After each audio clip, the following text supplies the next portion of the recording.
Las Vegas is often seen as a place of endless glitz and glamour, a city that runs on a constant flow of tourists, money, and high-stakes entertainment. But something's wrong in Sin City. A closer look at recent economic trends reveals a troubling story not just for Las Vegas, but for the rest of America. The city is a canary in the coal mine, signaling a deeper crisis of affordability and changing consumer behavior that powerful corporations and media outlets are desperately trying to ignore. The big lie: why they're blaming young people for Vegas's fall. Headlines are popping up everywhere, with outlets like the New York Post declaring Las Vegas tourism is sinking and younger Americans could be to blame. This narrative is a convenient scapegoat, but it's a distraction from the real issue. It's far easier to shame young people for not spending enough than to ask why they don't have the money in the first place.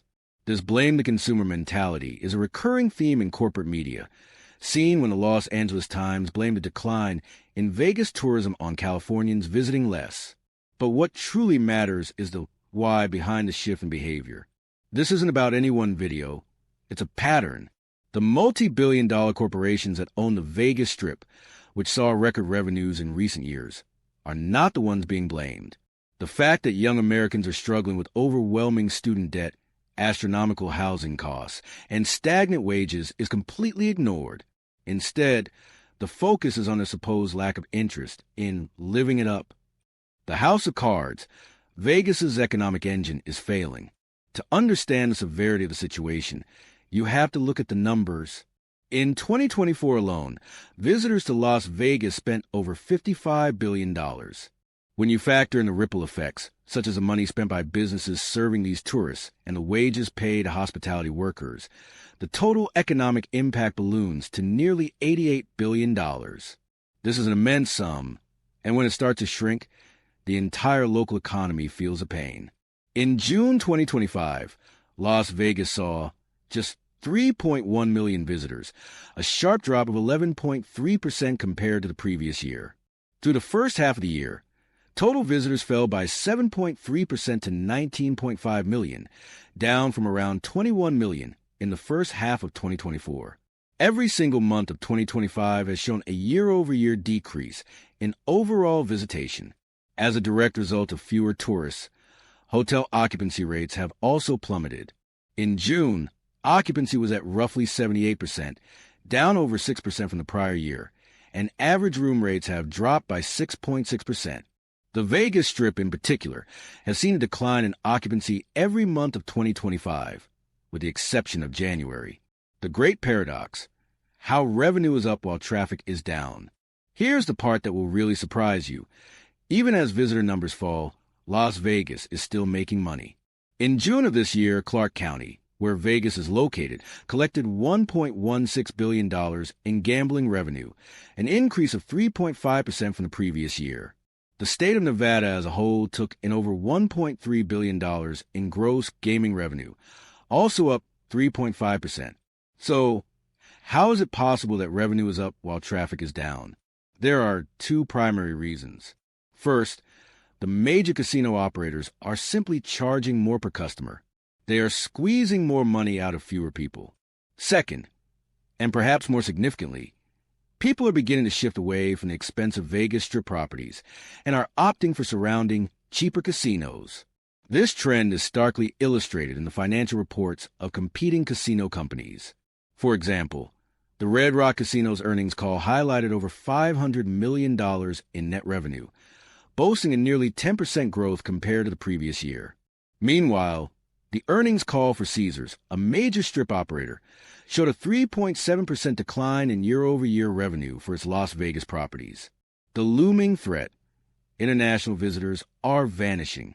The decline is even more alarming when you look at international travel. Canada and Mexico are traditionally the top two sources of international visitors for Las Vegas, but the numbers are staggering. In June, Air Canada traffic was down 13% month-over-month and a shocking 33% year-over-year.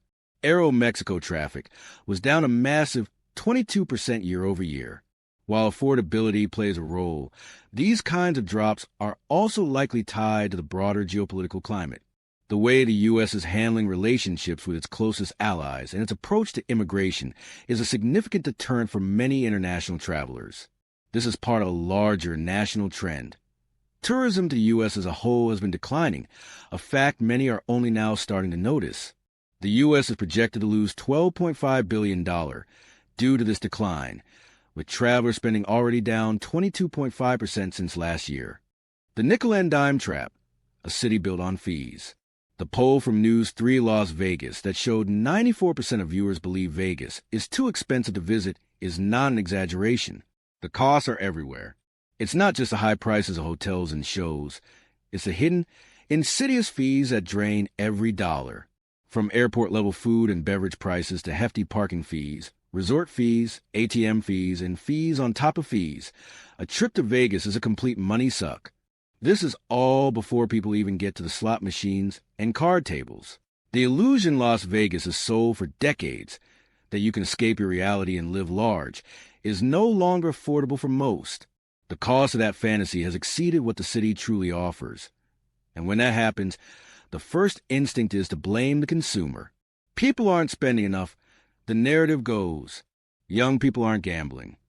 The reality is that the greed of the companies at the top has pushed the city to a breaking point.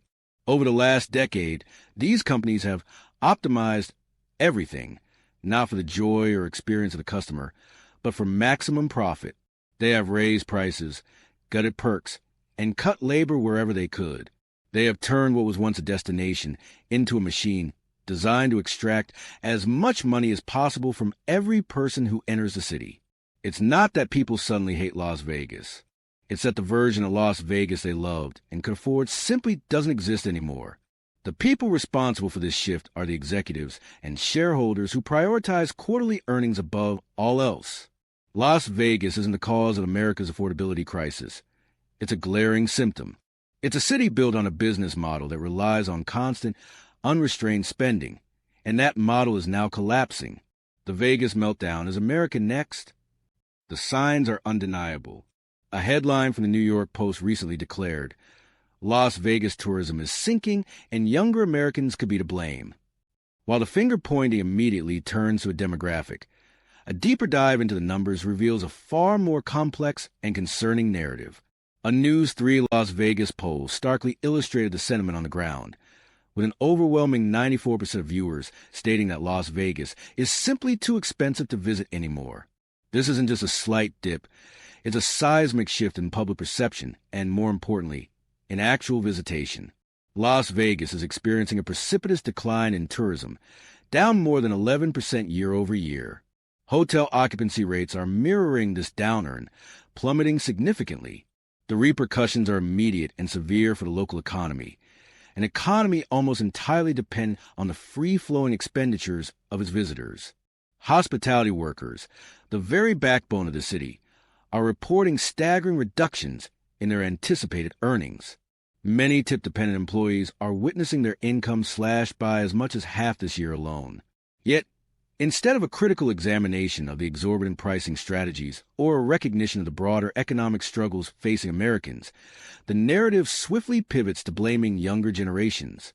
It's a convenient, albeit misleading, scapegoat.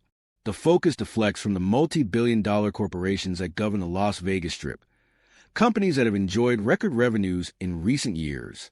It conveniently sidesteps the harsh realities faced by young people today. The inability to afford basic necessities like homes, the crippling cost of rent, the exorbitant price of health care, and the sheer difficulty of securing a stable job after college. The easy path, it seems, is to shame consumers for their lack of spending rather than confronting the systemic issues that have eroded their financial well-being. The bottom line, Las Vegas is a warning for us all. The decline of Las Vegas is a sobering warning. The same forces of corporate greed and a consumer base crushed by a lack of financial security are at play across the United States. When a city built on an illusion of prosperity starts to fail, it's not the fault of the people who can no longer afford to live the fantasy. It's a reflection of a system that has pushed people to their breaking point. The decline of Vegas is a powerful signal for the broader U.S. economy. The question is, will America pay attention to the warning before it's too late?